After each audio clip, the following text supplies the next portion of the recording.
Halo Sobat Penggerak, perkenalkan nama saya Dani Puspitasari dari SDN Pulau Gadung 03. Saya CGP Angkatan 10. Kali ini saya akan memaparkan materi tentang koneksi antar materi, kesimpulan dan refleksi pemikiran Ki Hajar Dewantara. Pengajaran dan pendidikan tentu saja berbeda. Pengajaran adalah bagian dari pendidikan. Berdasarkan filosofi pendidikan menurut Ki Hajar Dewantara, pengajaran adalah proses pendidikan dalam memberi ilmu untuk kecakapan hidup anak secara lahir dan batin.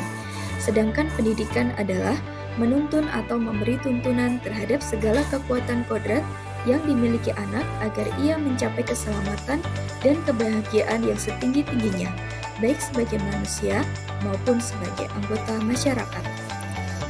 Pendidikan memberikan kesempatan kepada murid untuk berkembang secara menyeluruh agar menjadi individu yang memiliki nilai moral yang tinggi dan mampu menghormati dirinya sendiri ataupun orang lain.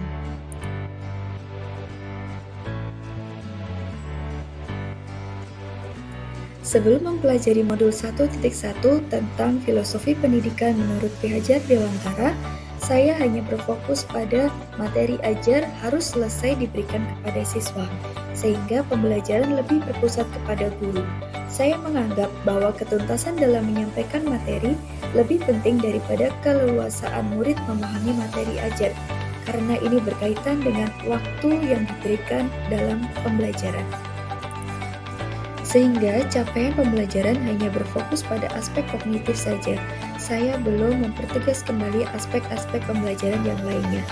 Jika murid sudah mencapai nilai KKM, maka saya menganggap bahwa pembelajaran sudah berhasil. Dengan pembelajaran seperti itu, murid memiliki kemampuan berpikir logis yang rendah dan belum memiliki jiwa pembelajar sepanjang hayat. Setelah saya mempelajari modul 1.1 tentang filosofi pendidikan Ki Hajar Dewantara, saya menyadari bahwa apa yang saya pikirkan dan lakukan ketika menjadi pendidik dalam pembelajaran belum tepat. Setelah saya mempelajari modul 1.1, saya menyadari bahwa seharusnya saya melakukan pembelajaran secara menyeluruh.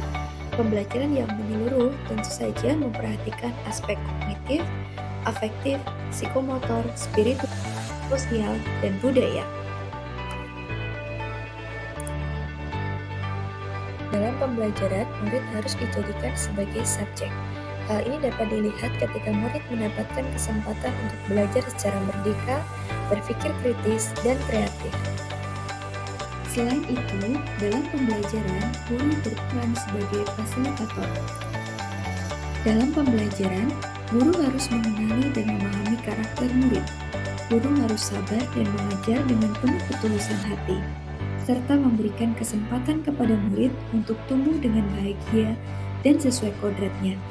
Dan tentu saja, kita harus menghargai perbedaan karakter antar murid.